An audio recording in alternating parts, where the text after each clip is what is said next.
নমস্কার বন্ধুরা, education culture YouTube চ্যানেলে তোমাদের স্বাগতম। তো আজকে মূলত আমি যে টপিকটা নিয়ে কথা বলবো সেই টপিকটা প্রথমেই তোমরা কিন্তু খুব চিন্তিত।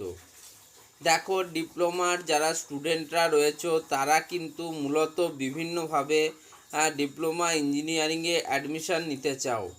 মূলত তোমরা যারা মাধ্যমিক পাস ক্যান্ডিডেটরা আছো তারা ডিপ্লোমার ফার্স্ট ইয়ারে অ্যাডমিশান নেওয়ার যোগ্য। যারা তোমরা উচ্চ মাধ্যমিক ক্যান্ডিডেট আছো, এইচএসের সায়েন্স রয়েছে বা ভোকেশনালের থ্রু বা আইটিআইয়ের থ্রুতে তোমরা অ্যাডমিশানের জন্য কিন্তু ডিপ্লোমা সেকেন্ড ইয়ারে যোগ্য। একইভাবে তোমরা যারা 12 পাস করেছো তারা কিন্তু ডিপ্লোমা ফার্স্ট ইয়ারেও অ্যাডমিশান নিতে পারো।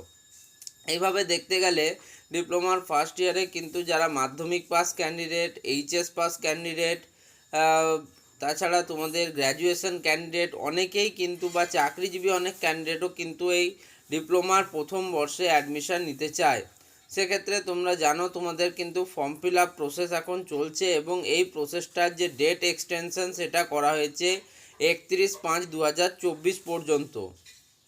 এরপরে তোমাদের অনেকের প্রশ্ন, তোমাদের যে ভ্যারিফিকেশান স্ট্যাটাস, তোমরা ফর্ম ফিল আপ করার পর তোমাদের ফর্ম আপলোড হয়ে গেছে, তোমাদের পেমেন্ট রিসিভ বা তোমরা পেয়ে গেছো, তোমাদের ডকুমেন্ট আপলোড কমপ্লিট হয়ে গেছে, কিন্তু তোমাদের যে ভ্যারিফিকেশান স্ট্যাটাস সেটা কিন্তু পেন্ডিং শো করছে। তো অনেক স্টুডেন্ট বলছে এটা তাদের ক্ষেত্রে প্রথমে কিছু দিন, তারপর কারো ক্ষেত্রে কিন্তু কিছু মাস পর্যন্ত পেন্ডিং রয়েছে। তো এই পেন্ডিং থাকার জন্য দুটো তিনটে কারণের কথা কিন্তু আমি বারবার বলছি এবং এখনও বলছি, যেহেতু তোমরা বারবার এই টপিকটাতে প্রশ্ন করছো তাই ভিডিও বানাতেই হচ্ছে।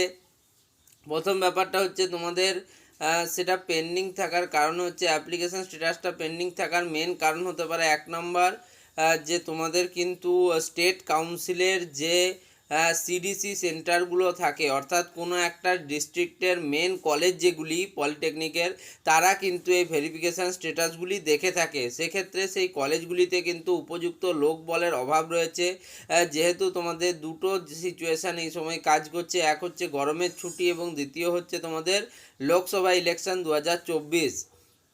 ওকে, যদি এইরকম সিচুয়েশানে তোমাদের কারো ভেরিফিকেশান স্ট্যাটাস পেন্ডিং রয়েছে, সেক্ষেত্রে তোমরা কিন্তু 4 জুন এই ডেটটা পর্যন্ত একটু ওয়েট করো। তারপরে আশা করি তোমাদের ভেরিফিকেশান স্ট্যাটাস কমপ্লিট হয়ে যাবে।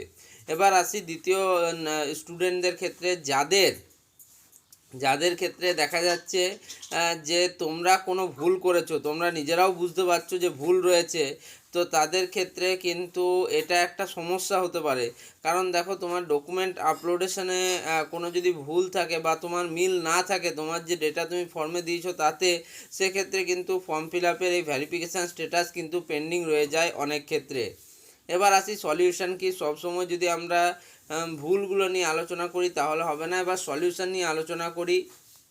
তো তুমি একদম স্টেট কাউন্সিলের অফিসিয়াল ওয়েবসাইটে গেলে সেখানে কিন্তু দেখবে হেল্প ডেস্ক @WBSCT কিন্তু শো করা রয়েছে। তো সেখানে কিন্তু তোমাদের প্রত্যেককে একটা করে মেল করতে হবে। মেলের বিষয়বস্তু কী হবে? মেলের বিষয়বস্তু হবে subject regarding diploma verification status pending, এটা তোমরা লিখতে পারো সাবজেক্ট লাইনে। এরপর লিখতে পারো রেসপেক্টেড স্যার।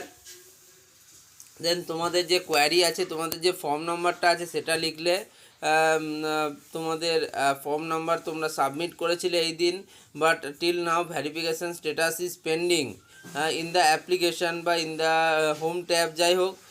তো সেক্ষেত্রে what is the solution of this problem, এবং তোমরা ডিটেলস তোমাদের পেমেন্ট রিসিপ্টটা সেখানে শো করবে এবং তোমাদের যে ফর্ম তোমরা ফিল আপ করেছো তার আমি বলেছিলাম অবশ্যই কিন্তু স্ক্রিনশট বা তার তোমরা ছবি নিয়ে রাখবে, সেটা যদি থাকে সেটা কিন্তু এখানে শো করবে অল ডকুমেন্টসের সাথে। তো আশা করি তোমাদের যদি কারো ভুলও থাকে তোমরা কিন্তু স্টেট কাউন্সিলকে মেল করলে তারা বিষয়টি দেখবে।